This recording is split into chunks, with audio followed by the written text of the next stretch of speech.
Hello, everyone. Thanks so much for joining me here today as we get to talk about one of my favorite subjects, comic books. My name is Jose. I love comic books. I love talking about them. I love sharing them with you. Feel free to follow me on social media if you would like. Links are in the description below. I've also posted a link to the Marvel fan site that'll have plot synopsis and character bios for the issue we're about to look at. So, we are on the daily grind of X-Men every day. So we're not just going to we're doing the Chris Claremont universe.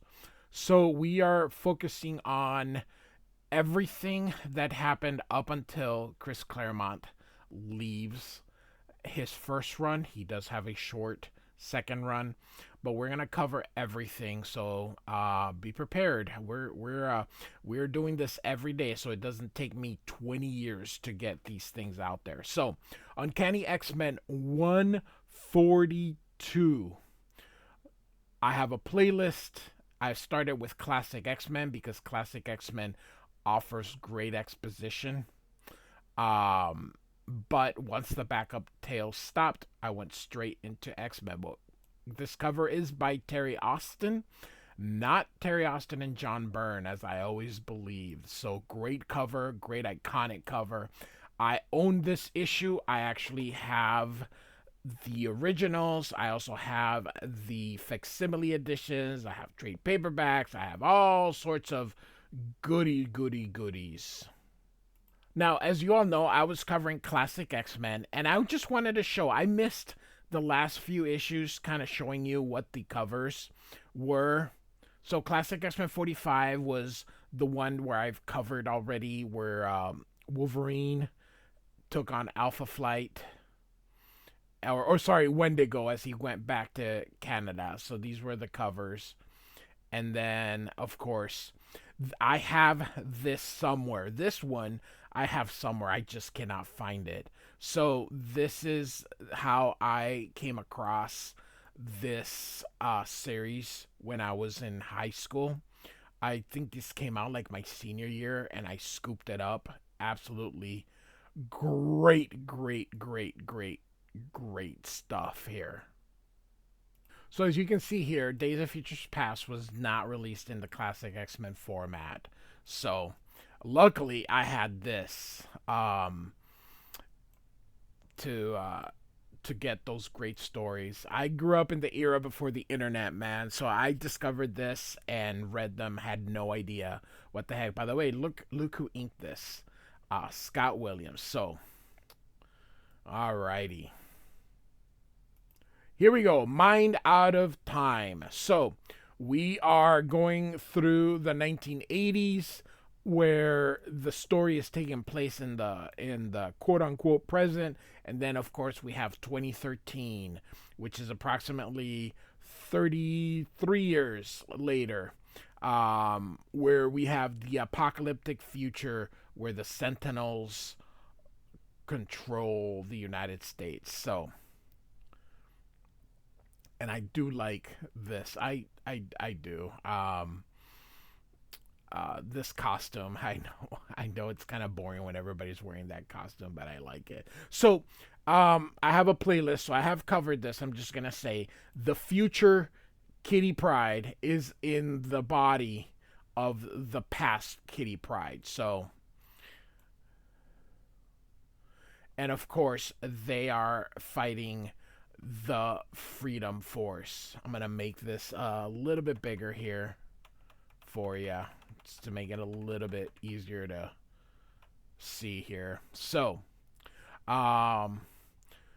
nope, sorry, not Freedom Force, the Brotherhood. They become Freedom Force later. So we've got Destiny, Pyro, Avalanche, Mystique, and the Blob. So, Mystique is trying to kill the senator here, and the X-Men are trying to prevent that. If they kill him, the Days of Futures Past will happen. So they're trying to prevent that. They're also going to end up killing Moira McTaggart and Professor X. So that's why Kitty Pryde, from the future went into the past to prevent all this from coming here. So Mystique basically says, we're going to kill him, stand aside, X-Men, or suffer the consequences. And Angel says, you want Kelly, Mystique? You'll have to go through us to get him.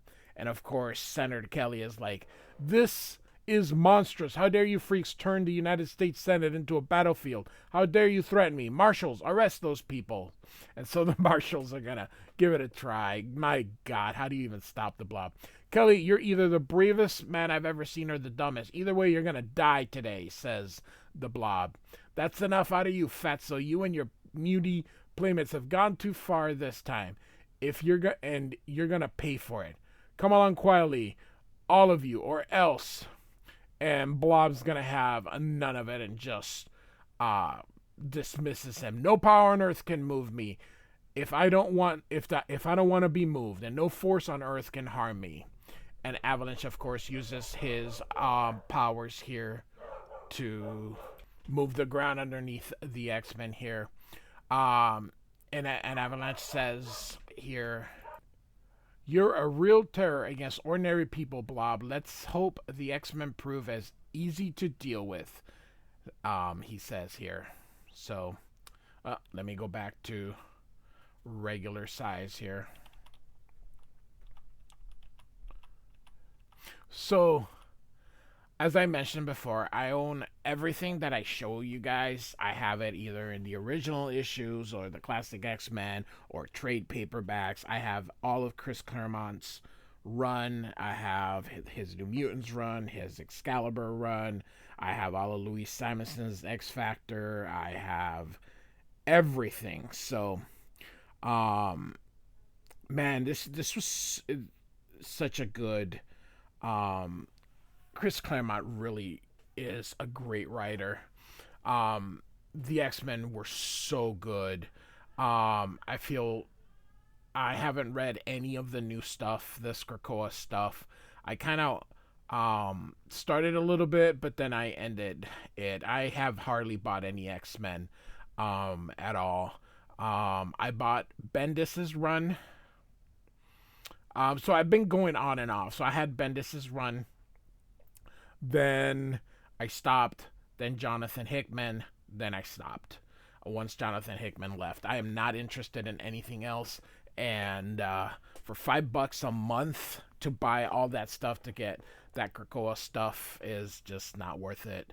So I rather read the good stuff. So here we have Nightcrawler trying to stop Avalanche here, and you can see him teleporting and just punching him. Nightcrawler says, I can punch and disappear faster than you can react. Even your armor won't protect you for long against this fierce an assault. Avalanche, strike to your left, says Destiny. That's where Nightcrawler will reappear, and of course, boof. So, and then we got Pyro here. So, Colossus, you've the power to transform yourself into some form of metal. I wonder, can that metal melt? And Colossus thinks here, I do not know. I do not intend to find out. This Englishman has created a hand of fire. It's grabbing me. And then here comes Wolverine. That's a fancy flamethrower you're packing, bub. I wonder what'll happen if I punch my claws through the fuel tank and into your stinking hide. And Storm yells, Wolverine, don't. And she creates a little tornado to move him. Storm, have you flipped? What do you think you're doing? And so she's going to send that toward Colossus, I think, or something. So, and here we have Angel. I love the red costume. I love this costume, but I would prefer white gloves to go along with it. The yellow doesn't. If you're going to do yellow gloves, then do the inside yellow. So, nice move, Storm. With the country's growing anti-mutant sentiment, the last thing we need is Wolverine carving someone up, even if it's a villain. And Kitty says, Angel, find Senator Kelly. He must be protected at any cost. And so we've got Professor X and Moira, who were in Washington, D.C. to go through the to discuss certain things with Senate on mutants. That's why they were there. And again, I have a playlist starting with Giant Size X-Men, which was covered in Classic X-Men #1 all the way through. I have everything in reading order. I don't jump around. Everything that I will present to you is going to be in reading order, and on the playlist, it will be all in order. So, Moira says, Charles, what the devil is happening? And Professor X says, it's almost too fantastic to believe. Somehow, the mind and persona of the adult Kate Pryde from 30 years in the future has physically exchanged places with that of her teenage self. The body of Sprite is inhabited by the consciousness of the woman she will one day become. And Moira says, that's daft. Moira, I telepathically scanned her mind. It's truth. And so here comes this woman here. Professor Xavier, let's get you and Dr. McTaggart out of here. And Moira says, that's the first sensible suggestion I've heard all morning. Charles, if you're right, if time travel is possible, if as a result, history is mutable, is that how you would say it? We'll have to redefine our concept of reality itself. We'll never be completely sure what is from one moment to the next. That's frightening. Well, it's always true. The future is always in flux. We make decisions all the time that affect and alter the future. The future's not written in stone. So, perhaps you'll be safe here. Of course, we see ahead here that it is Mystique here. Thank goodness. Wait more, I sense some sort of energy field around this woman. She's not what she seems. Arr! You spotted the electronic damper field which kept you from reading my mind, Xavier, until it was too late to do you any good, says Mystique. Mystique continues, the shot of nerve gas instantly paralyzed you. Now, deprived of your telepathic guidance, with only woefully inexperienced Storm to lead them, the X-Men will be fatally crippled. You are my most dangerous foe, Xavier. I should kill you while I have the chance, but for the moment I think you're of more use as a potential hostage. Sorry. How fares our future, Destiny? Asked Mystique. So, it's kind of hard to believe Destiny's an old lady because they make her look all sexiest and stuff. So, not that old people can't be pretty, by the way. I don't need someone to go here and say, hey. I'm not sure, says Destiny. Beyond a certain point, the images become jumbled, difficult to read. There is a random factor present, Mystique, an anomaly that strikes to the very heart of the time stream. So long as it exists, nothing is certain. I've tried to pinpoint it without success. No matter, says Mystique. With or without your foresight help, my friend, the Brotherhood will prevail. And so, of course, it is Kitty that is the temporal anomaly. So we're getting the stuff that we've already covered here. This is from the previous issue here. How her and Wolverine got the idea, the Sentinels and everybody mad, and here Rachel Summers is guiding her here. So, and then she shows up to tell the X-Men. Not quite like that. So, so now we're back in 2013, which is funny. We're in 2024. So, hold it. Another patrol, says Wolverine. And so Storm says, the Sentinels are busy tonight. Why aren't they flying? And so you can see this New York is just riveting. Now, check this out. The Baxter Building, only the top lights are on. So, and not surprising, says Wolverine, considering I successfully busted you out of your South Bronx concentration camp, thrashing more than our fair share of Sentinels in the process. They'll be expecting us to try to make contact with my outfit, the Canadian Resistance Army. They won't be expecting an attack on their headquarters, the Baxter Building. So that's where they're going. Now, why do the Sentinels need light? They're robots. They can see in the dark. If we knock that out, we'll hamstring their operations across the entire continent. We'll have to hit hard and fast. I will take the lead, Logan, says Storm. Okay, Ororo, good luck. My friend, I stopped believing in luck the day I saw my parents slain before my eyes while I survived. And so there goes Storm. All my life I've flown with death. I, who once swore never to kill, have killed. And if I must, I will kill again. So this Storm has been through a lot here. So she meets this he's on a guard patrol. You know, when you kind of look in hindsight, this is such a great story, but in hindsight there's some things that you're like, why are the robots like act, you know, they give them people quality, but really they you don't need to have a sentry, a patrol like that. I mean, cameras and stuff like that, and that was already available in the 70s, so it's not like they had to think outside the box or anything. So it is kind of goofy that there is a sentry there. So all right, Storm is going to electrocute him here, and I love that squawk. So he falls down. These robots are not very effective. um Rachel, you remain here to protect Kitty as best as you can. I wish I knew how Kate is faring in the past. Why is it taking so long? I don't know, Colossus. Our world may not change at all. Instead, Kate's action could create an entirely different timeline, an alternate parallel Earth. And that, my friends, is true. Her going in the past is going to do nothing. Everything that's happened here, the fact that it hasn't stopped means that it's not going, it does nothing. So, um, and so Rachel is correct.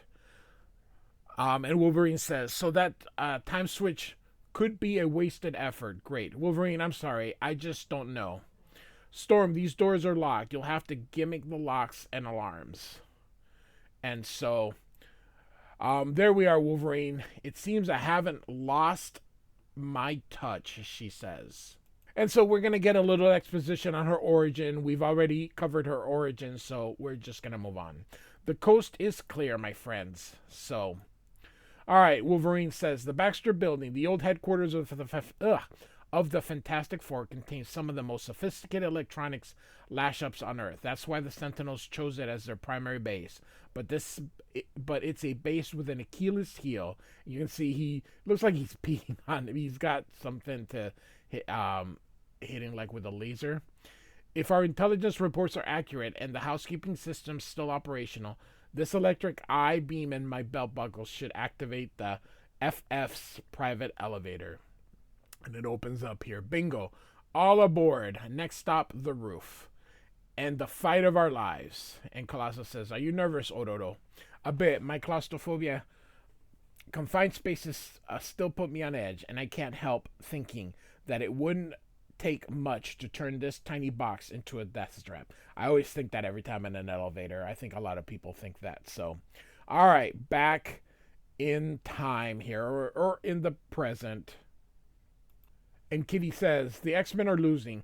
I want to help, but I dare not. The news report of Kelly's assassination made no mention of precisely who killed him. It might have been any one of the Brotherhood. Like it or not, my duty lies with the Senator. My place by his side. So, you can see here. And Storm says, I'm certainly justifying Xavier's faith in naming me team leader. My debut is rapidly turning into a debacle. Cyclops could do a far better job, but Cyclops is not here. Of course, he left the X-Men. So, by the way, Cyclops has been team leader for like 1 billion issues, and you've been team leader for like 3. So, it's okay, Storm. I did not want this position, but now that I have it, I do not intend to fail. We are hampered by the cramped space of the hearing room, by our attempts to protect the innocent bystanders trapped here. More than anyone else, we need some fighting room. So you can see her using some wind. Even Colossus is like trying to hang on. He's hanging on the blob here. So... And so you can see here pushing everybody away. Good grief, that sound. Someone's bombed the Capitol. Yeah, and it was probably the White House that did it. So, Joni, those are the X-Men. What a story. I've got to phone this in the paper. Um, and she says, Joni here says, Rick, Senator Kelly's committee was holding a hearing today. Do you think they're all right? So, here we see Colossus, uh, just whammo as he's decked. And here comes the Blob. I told you, Ruski, unless I decide I want to move, no force on Earth can move me. But that ain't all I can do. I've been training myself to manipulate my mass. I've just made my body so dense it could squash you flat. That may be Blob. Uh, sorry. That may well be so, Blob, if you can land on me. And you can see that Colossus moves out of the way. And Colossus thinks here, I've been hitting him so hard as I can, to no effect. It's like punching a body made of porridge. Perhaps the impact has stunned. By the white wolf, he says out loud. Surprise, Sonny. Remember, I not only can't be moved, I can't be hurt either. Shoot, I could probably trash all you new X-Men all by my lonesome. So here's the army. And they're like, Major, who are the good guys? Who are the bad guys? Who do we shoot at? It doesn't matter, Sergeant. Trash them all. We'll sort out the details. And so, you know how that saying goes, kill them all, let God sort it out. That's sort of the same thing here. So they end up shooting poor Colossus here. Again, I think either make the middle part yellow or make the gloves and the boots white. So that's one down. Let's see if we can persuade the others that their fighting days are over. But here we have Pyro. And Pyro is a Brit. So a bad move, gentlemen, using a fire against someone who can shape those flames into anything he chooses and then turn them against you. I trust you all have adequate pensions. Your families will need them soon. So he turned into that little fire monster here. So, and Angel's like, the soldiers are paralyzed with fear. Even if they ran, Pyro's beastie would fry them before they got a dozen steps. I'm the better target, the more dangerous foe. I've got to catch Pyro's attention and draw his creatures after me. And so now Wolverine is trying to take on the Blob here. What's the matter, bub? If you're so invulnerable, how come you're so scared of my claws? Good question. So, but he's grabbed by fire. Oh, that's gotta hurt here. So, and Storm is like, only seconds to act. Even Wolverine's mutant fast healing ability can't cope with the damage that Flame Hand will do. Pyro's fire monster is huge. I'll need a considerable amount of power to counter it. And I'll have to do it on the first pass. Wolverine won't survive long enough for me to try a second. Actually, he would, but they don't know that yet. So here we go, and Storm dissipates that. Wolverine, my friend, are you all right? I'll live, elf. The fireproof, unstable molecules of my costume shielded me from most of the flames, and my fast healing ability already dealing with my burns. I owe Storm, pal. A few more seconds, and I'd have been a goner. So, oh man, Nightcrawler, this hurts. For you to admit that, Wolverine, you must be in agony. Let me help. And what the devil? Wolverine, beware, it's not me. I'm me. One of the Brotherhood must be a shape changer. Whoever you are, villain, you've just bitten more than you can chew. And so they're fighting. This is crazy, but which is which? I'm still too woozy from my burn. My senses can't tell them apart, but I gotta figure out the real Nightcrawler ought to be able to teleport out of my range of my claws. And Storm holds him and says, Wolverine, she's your claws. Not a chance. We're in the middle of a fight, Storm. I'm in no mood for a debate. She's them, or use them on me, she says. And so I love this. So you remember how Wolverine was always fighting Cyclops? So now it's his turn to fight Storm. Wolverine is just anti-authority. So early Wolverine, new Wolverine, not so much. That can be arranged, babe. And Storm's like, goddess, he means it. And Storm continues, I am leader of the X-Men. While that is so, you will use your claws when I command, no other time. I would take that from Cyclops, he says. Ah, that is awesome. And Storm says, you will take it from me. You possess speed, Strength, your unbreakable adamantium skeleton makes you nearly invulnerable. You should not need your claws except in the most extreme of situations against the deadliest, most powerful of foes. All right, Storm, I'll do it your way for now. But this conversation ain't finished, not by a long shot. Another Chris Claremont trope, not by a long shot. Here we go again with Avalanche, um, and Storm says, "Grab my hand, Wolverine. I'll fly to safety. If you hadn't chosen such a stupid moment to get squeamish, lady, we wouldn't be in this mess in the first place. What about Nightcrawler? Who's gonna help him? I want no help, Wolverine. I intend to finish this fight on my own," says the other Nightcrawler. Here comes Colossus. He's got a long beam here. And he says, "Wolverine, come with me. I need your assistance to defeat the Blob. Fine by me, bub. I'm in a mood to defeat someone. Bigger the better." So, um, he's going to use Wolverine as a fulcrum here because of his adamantium skeleton here. So, the Blob boasts that no power on Earth can move him, but suppose we move the Earth he stands on. Like Archimedes said, pal, give me a big enough lever, I can move the world. So, boom. And so, you got him in the air, Colossus. What are you gonna do when he comes down? "You're gonna die, Ruski. That's a promise," says the Blob. "I intend to prove that no matter how awesome the Blob thinks his power has become," you can see Colossus starting to shake his fist here. "Colossus will not be crushed by him, by anyone." And boom, or sorry, Crumb here. And he heads him toward Avalanche. And Avalanche is like, "Blob, oh no." So, um, Storm's very proud of the X-Men, of Angel and his quick thinking, and of Peter and Wolverine. And now she's going to create a storm here and send it to Pyro here. Um, Beautiful. You can see that he used speckled for the on the inks here. Probably blobs of inks here, some dry brush. So probably cut some white media. So Nightcrawler is fighting this one, but who won? So of course, our good Nightcrawler won, and here's Mystique. "Your skin, your eyes, that is indeed your true form. We are so alike," she says. "Could it be, Kurt Wagner, that you are not so unique as you thought once? You know my name. Who are you? Ask your mother, Margali Cesars, who would know better than she," says Mystique here.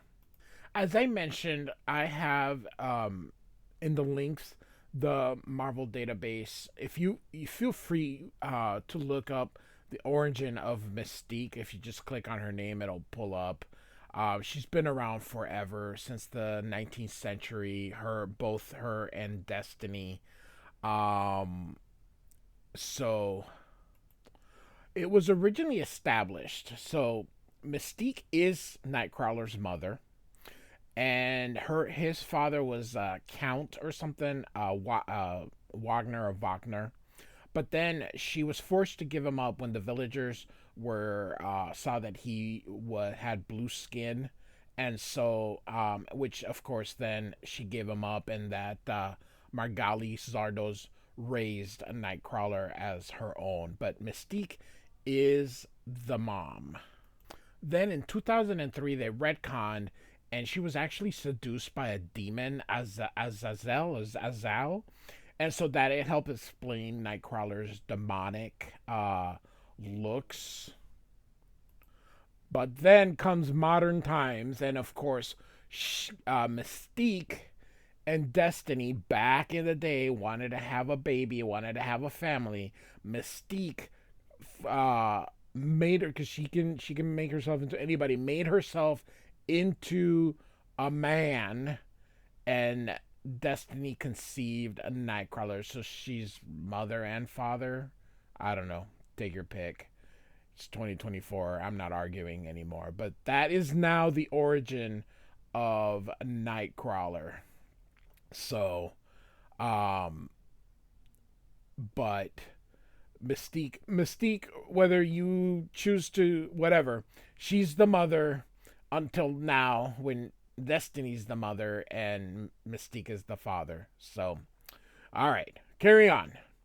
Um, Here comes Angel. The Moose Buddy. The Army's got Blob, Avalanche, and Pyros in custody, and they're looking to add the X-Men to their collection. Angel, no, we can't just leave yet. If we leave, we take Mystique with us. Some of the things she said. I must learn the answers, the truth. But suddenly, Mystique is gone. She's disappeared. With her shape-changing power, she can transform herself into anyone she pleases. I'll never find her. And so she's going out. I underestimated the X-Men, but never again. The Brotherhood will be rebuilt stronger than ever, and when the time is right, the X-Men will die. So, and then here come the X-Men. I'll generate a fog to cover us while we change back to our civilian identities. We'll rendezvous at the airport. I'll make sure the Professor and Moira are unharmed. And so Wolverine's like, too bad you revealed your identity, Wings. The feds are gonna try and crucify you for this caper. That short tough is why I employ the best lawyers in the country. So, and then Colossus goes, Storm, all of you, wait, what about Sprite? Why has she not joined us? And Destiny, the last of the Brotherhood, where is she? Wouldn't Sprite still be protecting Senator Kelly? And Storm says, of course. Oh no, she says. And so now we're in 2013 here. So the elevator is going up. And Wolverine says, we've arrived, troops. So far, so good. And Storm says, so far, Logan, we have done little good. Destroying a few Sentinels will not save the world, says Storm. And so Wolverine whispers, again, they're machines. You don't need to whisper. That's so, Ororo. But zapping this baby here ought to gum up the works something fierce. He's Omega Series, a low number, one of the executive cadre. And he's all mine. Give me a fastball special, Petey. I'll gut that sucker from head to hips. And so, of course, Colossus tosses him. But if you remember the cover, yeah, that did not work quite well. Pathetic organic being.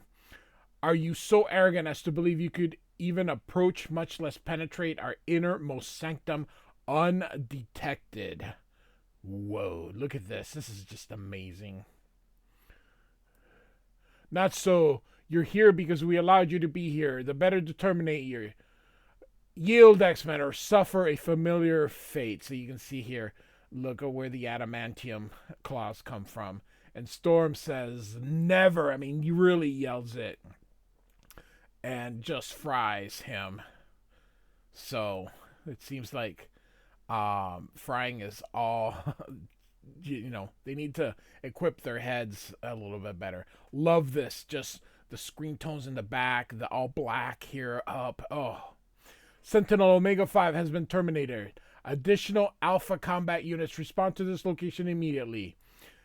We may be hurt, Sentinel, but we are not beaten. We have faced greater odds and triumphed.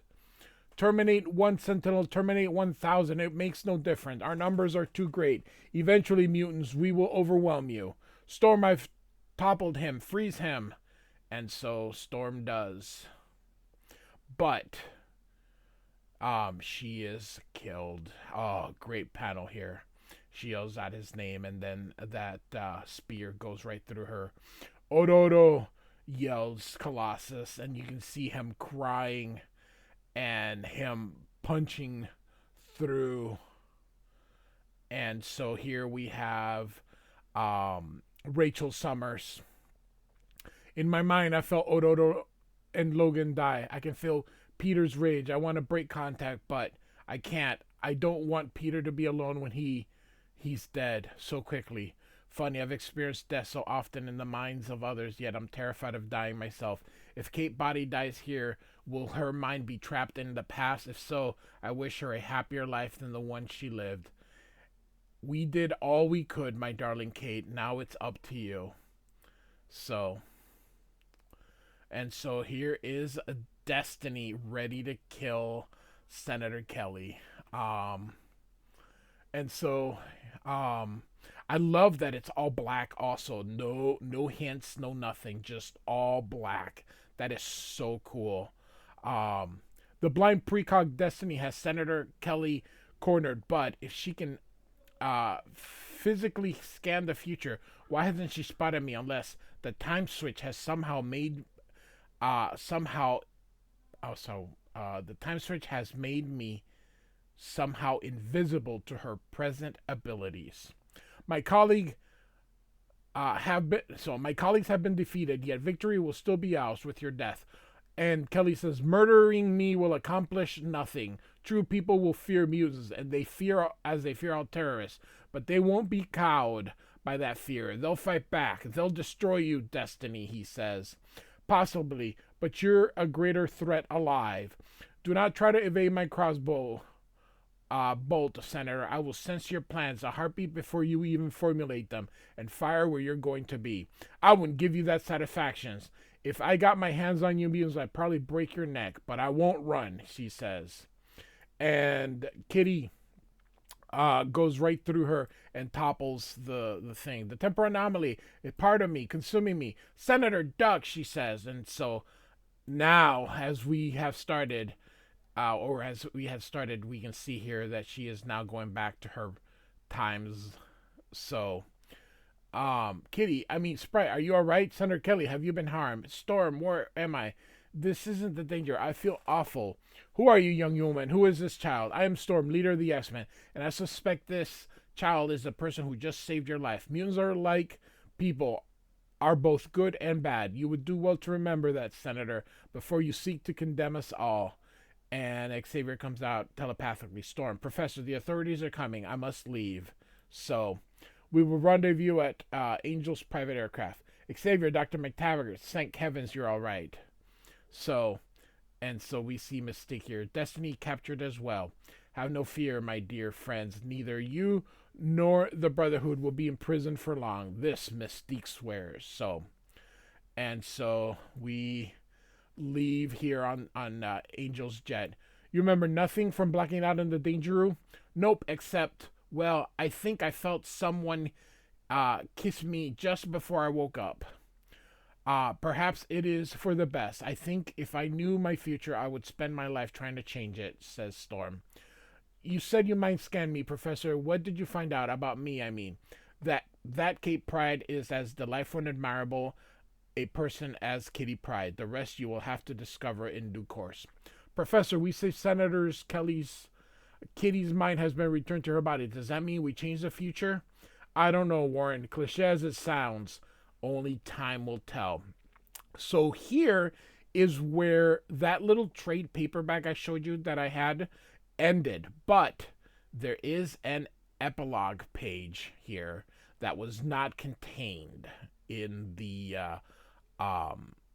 original. So we have the White House, and we have Sebastian Shaw, and so a month has passed. So I guess I should say this here.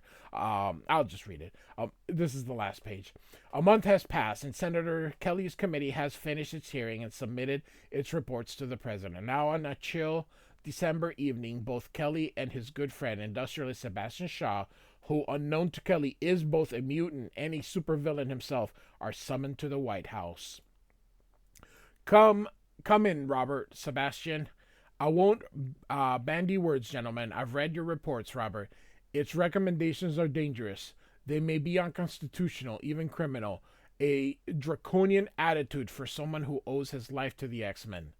And Kelly says, a life that was threatened initially, Mr. President, by the Brotherhood of Evil Mutants. Ugh, I hate that name. Just the Brotherhood of Mutants. If there were no mutants, period, my life wouldn't have been threatened at all.